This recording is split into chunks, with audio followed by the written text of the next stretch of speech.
Chicago वक्तृता भाग 3 संप्रदायों में भ्रातृभाव। पंचम दिवस 15 सितंबर 1813।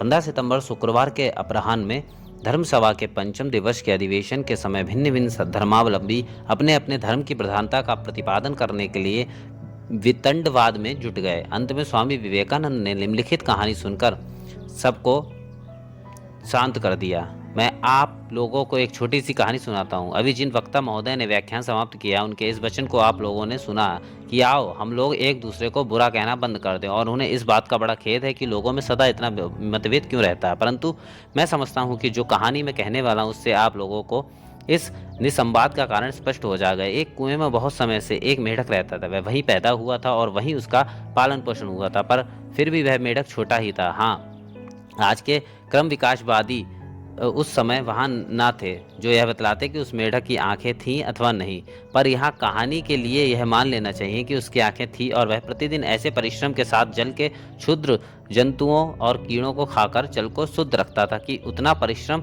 हमारे आधुनिक कीट तत्ववादियों को यशस्वी बना दे। खैर, इस प्रकार धीरे धीरे यह मेढक उसी कुएं में रहते मोटा ताजा हो गया। होते होते एक दिन दूसरा मेढक जो समुद्र में रहता था वहां आया और कुएं में गिर पड़ा।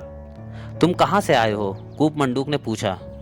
मैं समुद्र से आया हूँ। समुद्र? भला कितना बड़ा है वह?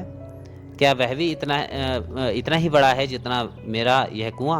और यह कहते हुए उसने कुएं में एक किनारे से दूसरे किनारे तक छलांग मारी। समुद्र वाले मेढक ने कहा, मेरे मित्र, भला समुद्र की उपमा इस छोटे से कुएं से किस प्रकार दे सकते हो? तब उस कुएं वाले मेढक ने एक दूसरी छलांग मारी और पूछा, तो क्या इतना बड़ा है? समुद्र वाले मेढक ने कहा, तुम किसी बेवकूफ़ी की बात कर रहे हो। क्या समुद्र की तुलना तुम्हारे कुएं से हो सकती है? अब तो कुएं वाले मेढक ने चिढ़कर कहा, जा जा, मेरे कुएं से बढ़कर और कुछ हो ही नहीं सकता। संसार में इससे बड़ा और कुछ नहीं है, झूठा कहीं का। अरे इसे पकड़कर बाहर निकाल दो। भाइयों, ऐसा संकीर्ण भाव ही हमारे कलह का कारण है। मैं हिंदू हूँ। मैं अपने छोटे से कुएं में बैठा यही समझता हूँ कि मेरा कुआं ही संपूर्ण संसार है। ईसाई लोग भी अपने क्षुद्र कुएं में बैठे हुए यही समझते हैं कि सारा संसार उसी कुएं में है, और मुसलमान भी अपने तुच्छ कुएं में बैठे हुए उसी को सारा ब्रह्मांड मानते हैं। मैं आप सब अमेरिका वालों को धन्य कहता हूँ, क्योंकि आप हम लोगों के इन छोटे छोटे संसारों की क्षुद्र सीमाओं को तोड़ने का महान प्रयत्न कर रहे हैं। मैं आशा करता हूँ कि भविष्य में परमात्मा आपके उस उद्योग में सहायता देकर आपका मनोरथ पूर्ण करेंगे।